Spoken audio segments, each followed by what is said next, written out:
Hey everyone, Daniel Leslie back for another video about Disney Cruise Line. We love sailing on Disney Cruise Line. If you haven't watched us at all, that is one of the biggest things to know about us. We are currently rocking Haunted Mansion and Disney Treasure attire because we are about to go back on the Disney Treasure for a 7-night sailing here in a few weeks, and we cannot wait. But today we are talking about the things you absolutely should pack for a Disney cruise and the things that you might consider as optional. Yeah, so a little bit about us. We are a family of 4. Our boys are currently 18 and 13 years old. We have been on every Disney ship that is out currently, and we are platinum with Disney Cruise Line as far as our Castaway Club. So we definitely have packed for a lot of cruises. So we just hit platinum in December, so we've been on 10 Disney cruises. We've been on all 6 ships all over the world. So this list is going to be not only specific to every Disney cruise you might take, but also the different locations, because your packing list for Alaska is going to look a little bit different than your packing list for a Bahamian cruise. First, if you're worried about what you can't bring, because there are prohibited items that you are not allowed to take on board a Disney cruise ship, then check out our video that we did about that last year. Most of it's common sense, no weapons, no illegal drugs, that kind of thing. But some of it is not so common. So like think certain types of cord situations. So you might want to check out that video. All right, let's get to what you actually should bring with you. Okay, so we're gonna just start off with embarkation day, because whenever you arrive to the port, you will drop your bags with the porter. So the big, checked luggage bags, you're gonna send off with them, and you're not gonna see those again until close to dinner time, maybe even a little after, depending on how backed up they get. You will definitely want to consider the things that you want on your person and in your carry-on. All right, so there are some things that you absolutely have to take with you. I think number 1 is going to be your passport or other citizenship documents to prove you are who you are, and they will actually let you on the ship. Don't give that to the porter right before you get in line for security. It's not going to end well.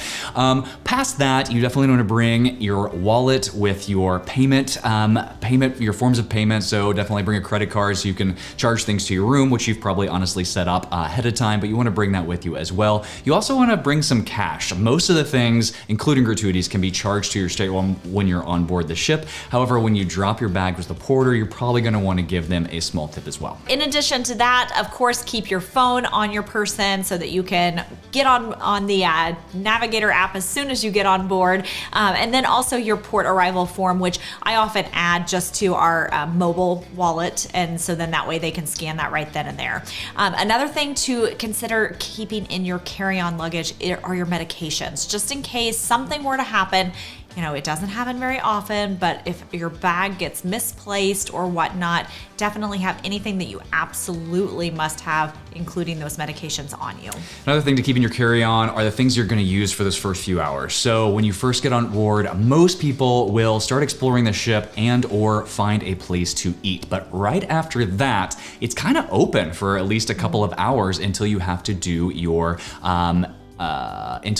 muster drill and then a sail away party, and then it kind of opens up back again. So if you want to take advantage of pretty low crowds around the pool, maybe on the pool slide, that kind of thing, you might want to pack your bathing suit, your sunscreen, your sunglasses, hat, flip-flops, all of the stuff to allow yourself some fun at the pool. Another thing to consider is if you want to bring on beer or wine if you're over the age of 21. And so you can actually carry on 1 6-pack of beer or 2 bottles of wine per person that is age 21 or over.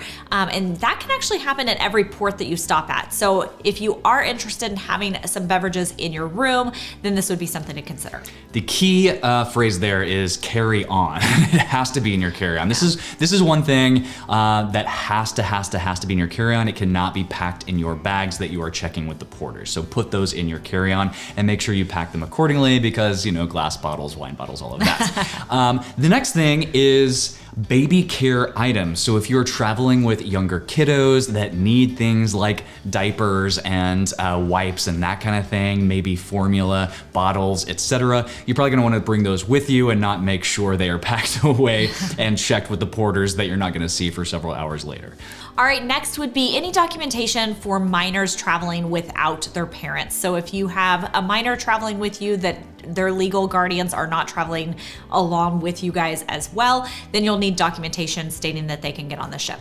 And then finally, any technology that you want with you between when you're getting ready to embark and then the time that you actually make it to your room to find your bags, you want to bring that with you. So I always bring our camera stuff, but if you need to charge devices, you might want to bring charging cables, that kind of thing. And if you really want to preserve those memories outside of using your smartphone, really anything that you want to use for that. So maybe that's an action camera that you might take on a slide with you, something along those lines. All right, so that pretty well covers our carry-on luggage, but let's talk about our checked bags. So first and foremost, you're gonna wanna have those luggage stickers attached to your bags. Those are the things that often come in the mail ahead of time, although I promise if you don't get them, don't worry because it's a little inconsistent on them getting sent out sometimes, but you can always get blank ones at the port and just write your room number on there and they still will arrive. Next, let's talk about dining attire. And this is a little bit of a point of contention with seasoned guests and cruise travelers from other cruise lines that maybe have never been on a Disney cruise before.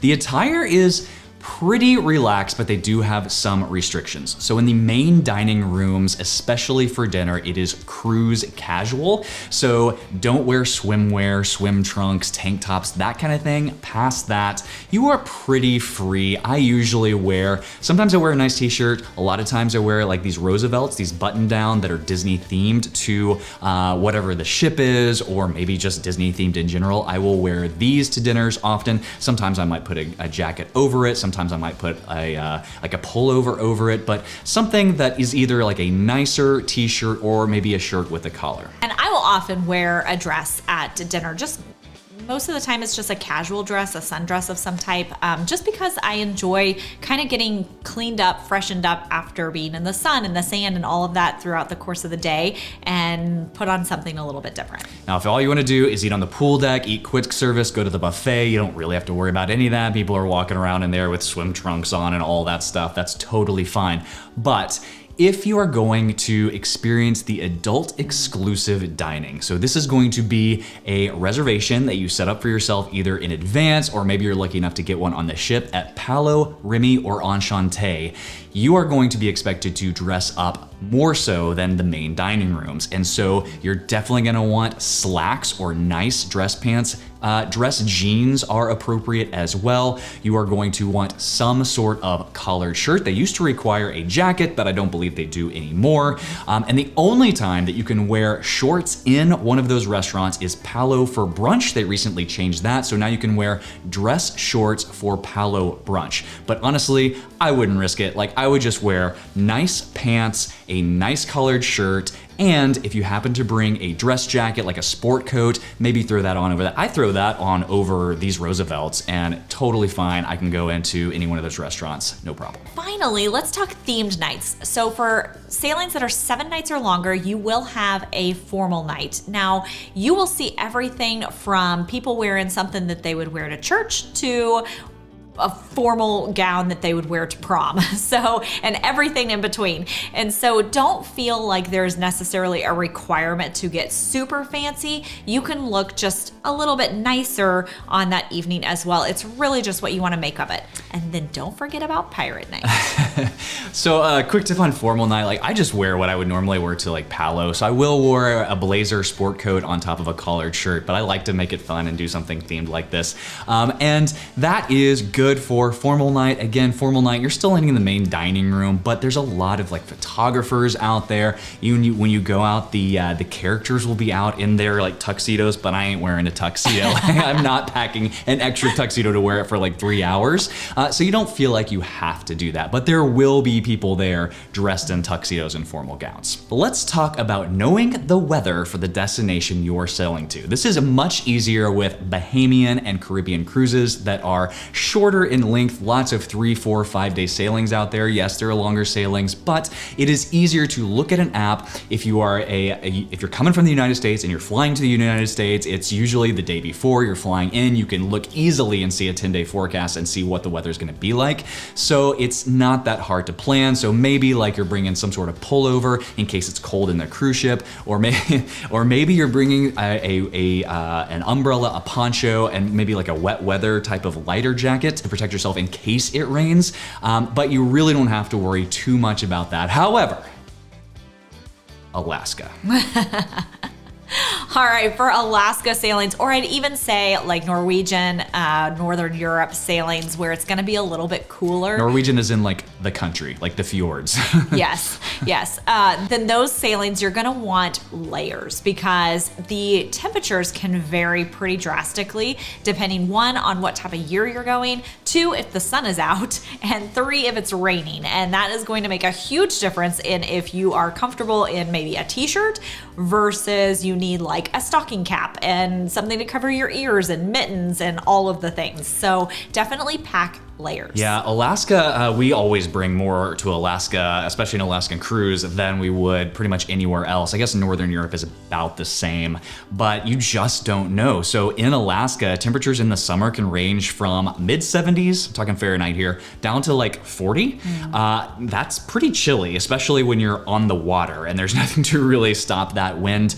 Then in Vancouver, it can get up to 80 or above in the summer. So like we have sailed out of Vancouver twice and been wearing t-shirts, and then 2 days later we were like layered up with toboggans on and jackets, layers, all of that stuff. So definitely go into Alaska. Number one, you want a waterproof shell for sure. It rains a lot in Alaska, and I usually will take, we both just have a North Face Gore-Tex shell with a liner, and so we can zip in the liner and make it more of a winter coat, or we can unzip the liner and just have the shell just for rain if it's actually warm that day, or just wear the liner like in and around the ship or out on the deck or whatever. In addition to that, you mentioned it, mittens, hats, just think like layers that you can peel off. So we will actually have the outer shell, the inner liner, like heavier long sleeve shirts or pullovers, and a t-shirt underneath, all of that if we are getting off the ship in Alaska.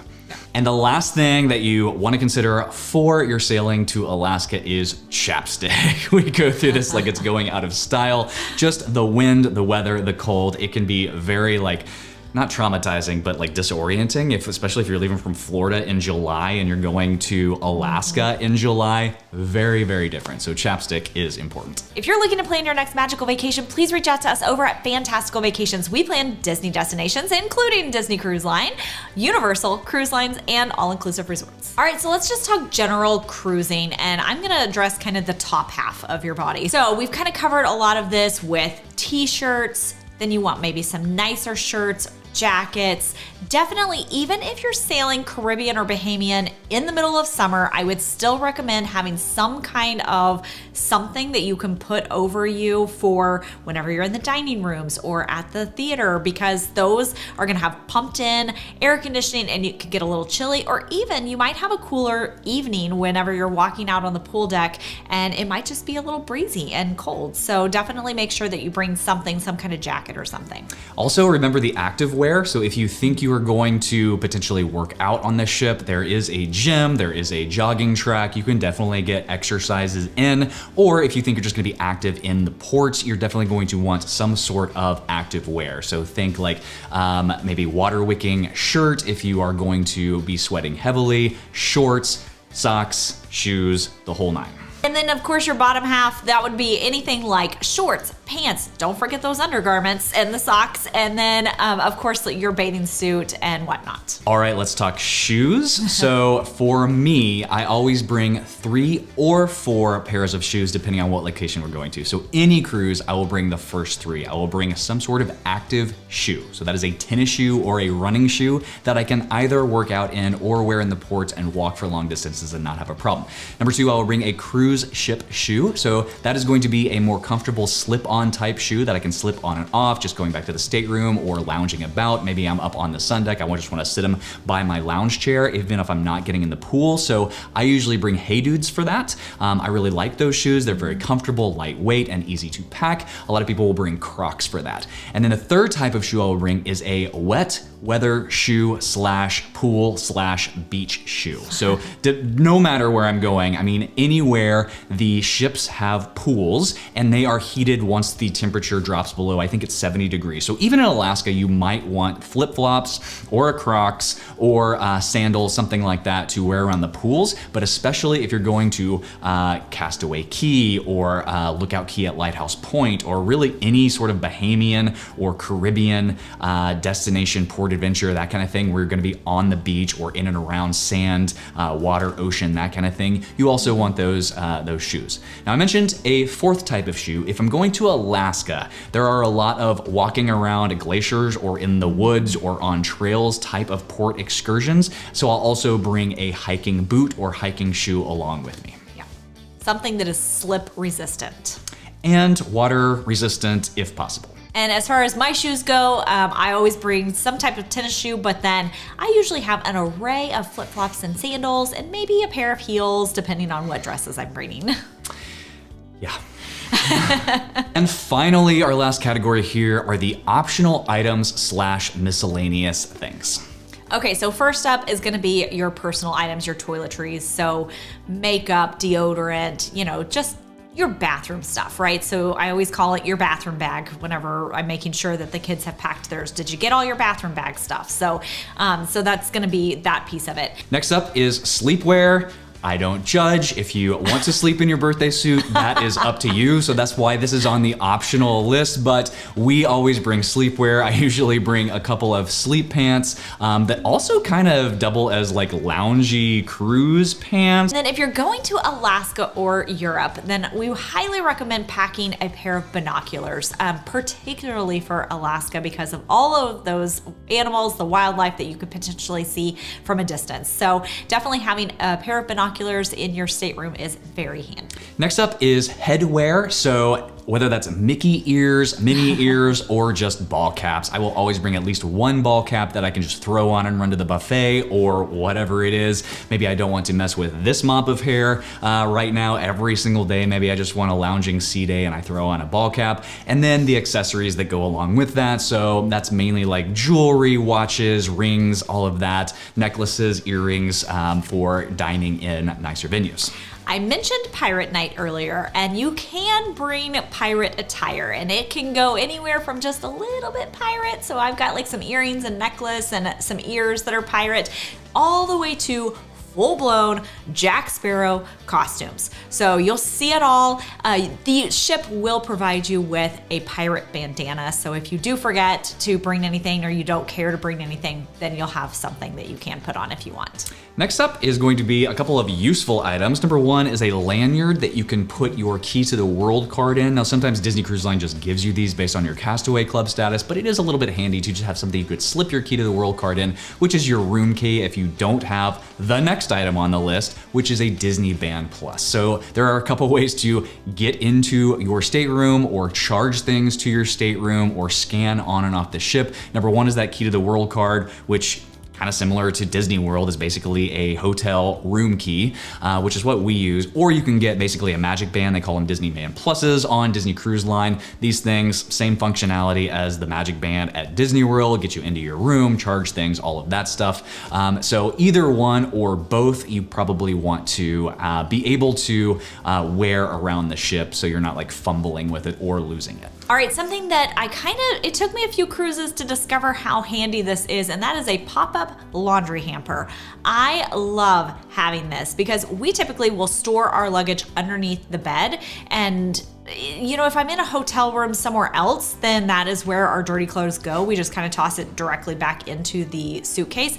However, it's a little harder to do that if the bag is under the bed. And so having that pop-up laundry hamper is a lifesaver. And then in addition, having a day bag or a beach bag, something like that, that whenever you get off the ship and go into port or get off at Castaway Key, whatever, you have something that you can take all of your little belongings with.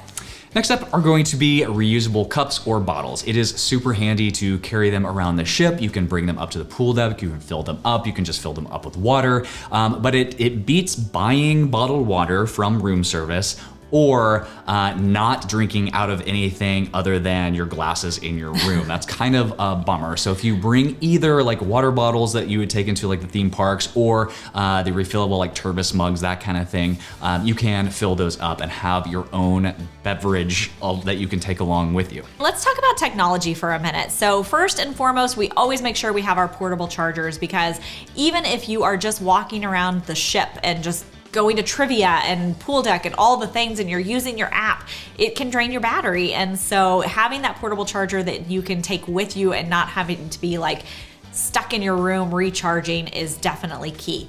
Also, some type of headphones or earbuds or something, so that maybe if you want to listen to an audiobook up on the pool deck or music or whatever you might want to listen to, that you have those with you as well. Waterproof phone case is big as well, especially if you're doing water-based excursions. We did a stingray swimming excursion thing, and I didn't bring a waterproof phone case, but one of our friends did, and she was much better about being able to get content actually with the stingrays. I had to leave my phone on the ship and we had to borrow her content that she got of our family for that. Another big one is going to be travel adapters or converters, particularly if you are traveling to other countries. That's going to be for your pre and post stay more than anything, because the ship itself will have the option, like they will have multiple different types of plugs in the room, so that shouldn't be a problem so much.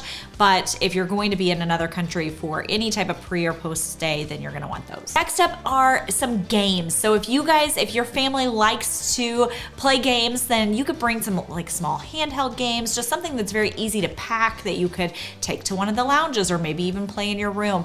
So that's just something to keep you guys entertained. Another thing is if you're participating in fish extenders. So this is not something that you have to do, and I'll be honest, I've never done it just because it feels very stressful to have like this extra step to pack and everything. And so, but if you are participating in fish extenders, then having all of the things that go along with that. And then finally, magnetic hooks, because it's really nice to have some extra spaces in your room to hang your hat or your purse or your little day bag, whatever it might be. It just gives you a little bit extra storage. Finally, let's wrap this up with a few extra things. Autograph books if you want character signatures, beach toys if you've got littles that want to play in the sand when you go to Castaway Cay and Lookout Cay at Lighthouse Point. Wine bottle opener is important if you're bringing wine with you on board. And then finally, a popcorn bucket if you want to get cheaper refills going in to see the Broadway shows at the Disney Theater. Yes.